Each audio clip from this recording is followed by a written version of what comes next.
Hello, hello, fiends, and welcome to another horrific edition of Casey's Creepy Creations.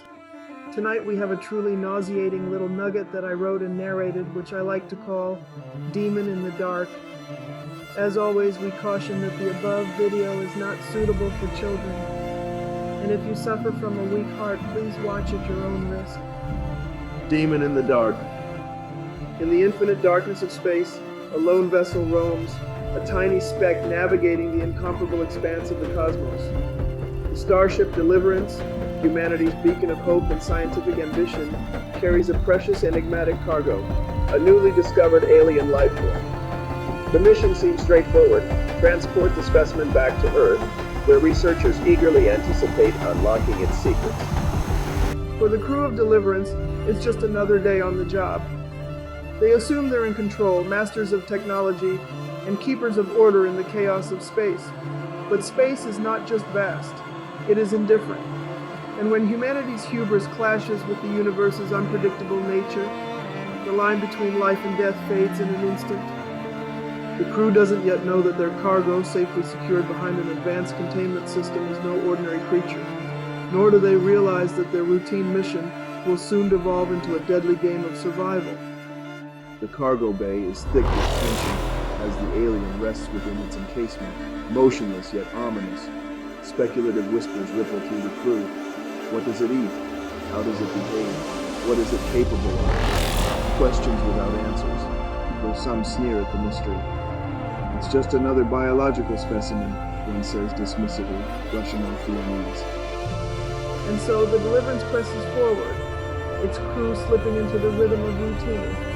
The captain charts their course, the engineers maintain flawless functionality while camaraderie keeps morale stable. There's no reason to fear, yet. Then with eerie suddenness, the ship rumbles. Shutters snap through the hull, alarms blare, and the artificial calm evaporates. Each face turns pale as a meteor shower appears on the scanners, a severe storm of rocks slamming unpredictably along their trajectory. Frantically, the crew maneuvers the Deliverance, dodging impacts as best they can. But the damage is done. Power fluctuations ripple through the ship as systems flicker and pulse erratically. Something fails deep within the ship's lower levels. And then silence, not the silence of peace, but the heavy, breathless quiet of something gone terribly wrong. Unbeknownst to the struggling crew, in the chaos of the meteor strike, the alien containment unit has ruptured. Its reinforced walls were not enough to withstand the jolt. Behind sealed doors, the creature stirs, free at last after days of confinement. Its movements are light yet purposeful. It doesn't crawl, it stalks. Its form blends into the darkness so seamlessly that even the cameras fail to capture more than the occasional ripple of shadow. Yet its purpose is clear. It seeks food, and aboard this vessel, prey is plentiful. The first crew member goes missing without a sound. Hours later, when security finds blood smeared across the walls of a narrow corridor, fear begins to spread like wildfire. The realization dawns slowly. The alien is loose. Panic surges through the ship as the crew scrambles to lock down critical zones and formulate a plan. But how do you fight what you don't understand? The early attempts to track or contain the alien are met with disastrous failure. Traps don't work, and the creature seems to anticipate their movements, turning the flickering hulls of the ship into its personal hunting ground. It adapts with each encounter. It moves faster, blends more seamlessly into its surroundings, and studies them as though they are the lab rats, not it.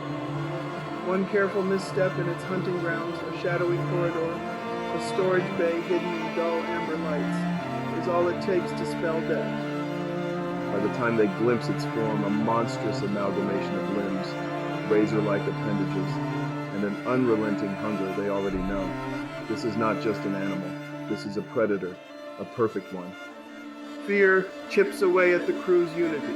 Whispers of blame echo through the metal halls. Why wasn't the containment stronger? Who approved this mission? Did we ever truly understand the risk we were taking? Tensions boil over in heated arguments, but their harsh words are silenced by the aliens' sudden attacks. Another crew member disappears, their final screams chilling the survivors to their core. Amid the rising body count, despair begins to infect even the strongest among them. Some crew members freeze, unable to act. Others break away from the group, believing isolation increases their odds of survival. But isolation is exactly what the creature thrives on. Still, there are those who refuse to give up. Fragments of hope flicker in their determination. Leaders emerge from the chaos, urging focus and resilience. If they can't outfight it, they reason. Maybe they can outthink it. But so far, the alien has stayed one step ahead of every idea. The ship becomes a labyrinth of terror. Oxygen flickers, lights strobe eerily, and the hum of the engines grows distant against the pounding of a crew's collective heartbeat. Every hallway looks the same. Every corner conceals the possibility of death. It's as though the ship belongs to the alien now, its domain, its hunting ground. The crew learns small details about the creature with each harrowing encounter: its unnatural speed, its ability to slip into impossibly tight spaces, its razor-sharp precision. But none of this knowledge seems to help. The corridors echo with unspoken dread. Perhaps some silently wonder, the creature isn't just hunting them. Perhaps it's playing with them. Despite their losses, the remaining crew members steel themselves. Plans grow bolder, tactics more desperate. One of them suggests focusing on diverting power to the engines, launching the entire ship into a nearby star to take out both themselves and the alien.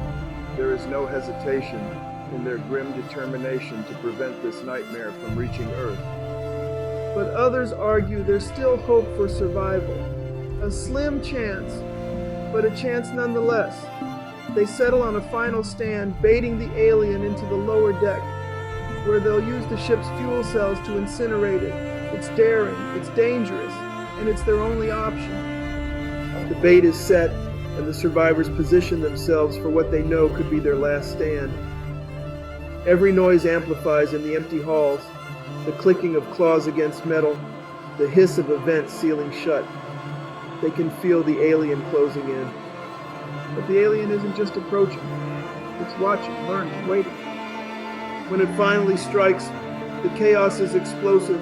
Desperate screams, clanging metal, spurts of flame. Everything blurs into a maelstrom of confusion and terror. The ship seems to tremble under the weight of the confrontation. Victory is hard won, but at a cost the crew can hardly bear to tally. The alien is vanquished, or so it seems, but almost none of the crew remains standing. The few who survive are battered, broken, and weighed down by the ghostly silence of those they've lost. As the Deliverance limps forward, its survivors grapple with what they've endured. There is no celebration, no joy. Just the quiet understanding that the alien is not the last danger humanity will face when probing the unknown vastness of space. Back on Earth, the message they send is clear. We are not alone in the universe, and what's out there may not be waiting to collaborate. It may be waiting to hunt.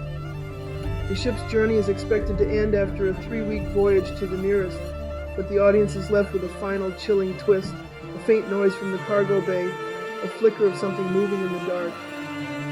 The story of Demon in the Dark is a harrowing reminder: in space, mankind is small, fragile, and daring in its pursuit of knowledge.